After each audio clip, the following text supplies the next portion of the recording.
Hi everyone, it's me Krista. Welcome back to my channel if you've been here before. If not, welcome for the very first time to my little art corner here on YouTube.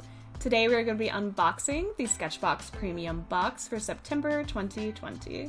Before we get into the items inside, I want to talk about the lovely piece of art here on the front.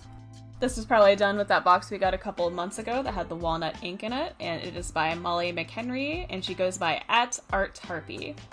Now let's get in there and find out what we've got inside. As always, we have our little bit of paperwork that tells us exactly what we're getting. We also got this adorable little sticker. There's also a little insert that shows us a little bit of what could be done with the items that come inside this month's box, and we finally have a different featured artist for this month. Yay! This piece is by Jade Henning Cantrell. Jade is a mixed media artist and museum administrator based in Joplin, Missouri. Her main focus and mediums are graphite and intaglio printmaking with a love for concept portraiture. Having been a lifelong student of visual arts, Jade has her Bachelor of Fine Arts degree from Missouri Southern State University. She currently administrates Joplin's local art center and gallery, Spiva Center for the Arts. When she isn't drawing, Jade enjoys reading, watching bad sitcoms, and hanging out with her spouse Matt and their Boston Terriers Lucille and Terrence. Her Instagram is @jhen421art, and her website is jadehenningfineart.com. I really like this one, it's very pretty. Now to talk about the actual art supplies we got this month. The first item is a set of FaberCastell 9000 drawing pencils, and it's specifically a 6-piece set. The retail price for this is normally $13.30. This month is all about technical sketching. For over 100 years, FaberCastell's graphite drawing pencils have been among the most popular artist pencils in the world, and it's easy to see why. These superior quality graphite pencils are a joy to work with and offer a range from 8B to HB, so you can lightly sketch or add more robust lines. I usually really like FaberCastell pencils. I don't believe I have any from their 9000 sets. I have quite a few from previous ones. I also think I have some from when my dad was in college still. Go figure.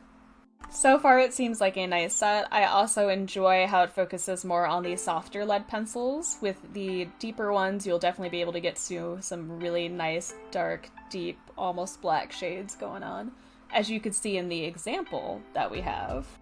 Also, I don't have a lot of 6B and deeper, so having that 6B and that 8B in there are going to be really helpful for me for any graphite projects I might do in the future.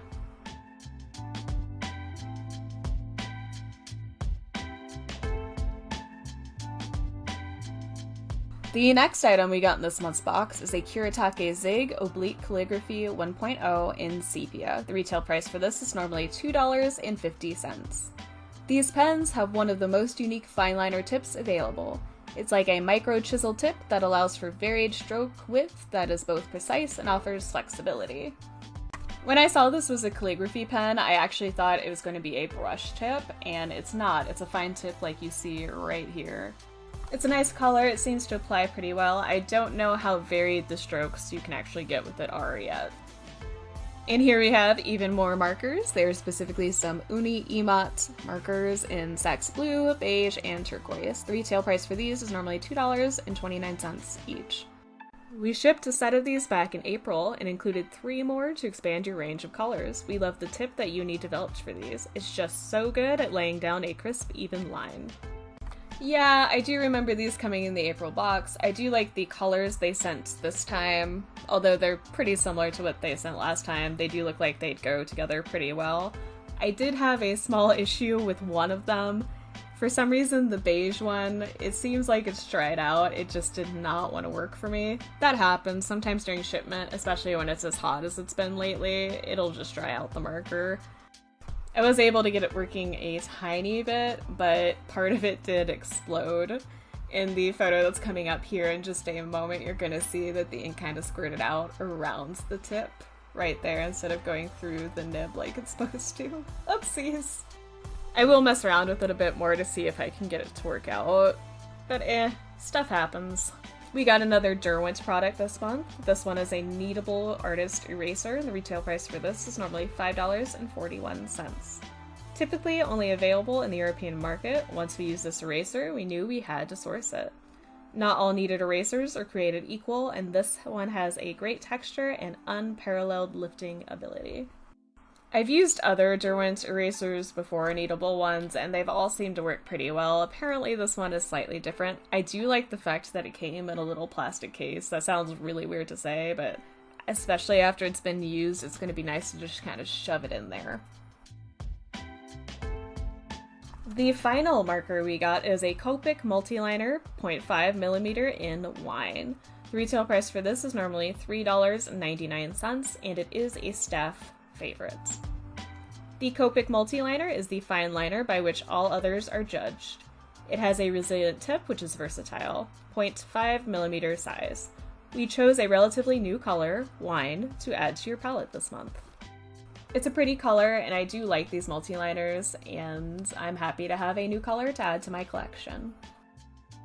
We got something to put all of our stuff in that came in this month's box. Yes.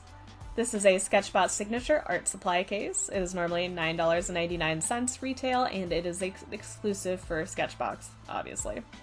Say hello to your new favorite art supply case. The rigid lining can be pressed in at the bottom to hold the box open, making it easy to grab your supplies on the go. I'm actually really excited for this. It'll be nice to have something like this in order to put in items I'm using for specific projects, so it's not just sprawled all over the desk. I have something to actually keep it in now. It's also nice and thick, and I like the little hand strap it has. Now onto the final item we got in this month's box. It is a Borden & Riley Boris marker pad in 4x6 inches. The retail price for this is normally $7.95, and it is custom. The paper is bright white, semi-transparent, with a smooth finish. Not only does it hold up to markers and won't bleed, it works great with graphite too. It is very thin. I actually thought it was tracing paper. When I do my project later, we will see how well this paper works out. But that will be in the next video. And with that, this unboxing video is pretty much finished. If you liked it, please hit that like button. If you have any comments, questions, feelings, concerns, or you've used any of the items that came in this month's box, let me know all about that in that comment section down below. If you liked this video and you want to see more like this, please feel free to subscribe. I do SketchBox unboxings and projects once a month. As always, thank you so much for taking the time out of your busy day or night to watch this video and listen to me ramble. I greatly appreciate it. I look forward to hearing from you guys soon, and you will definitely be hearing from me soon. Bye, everybody!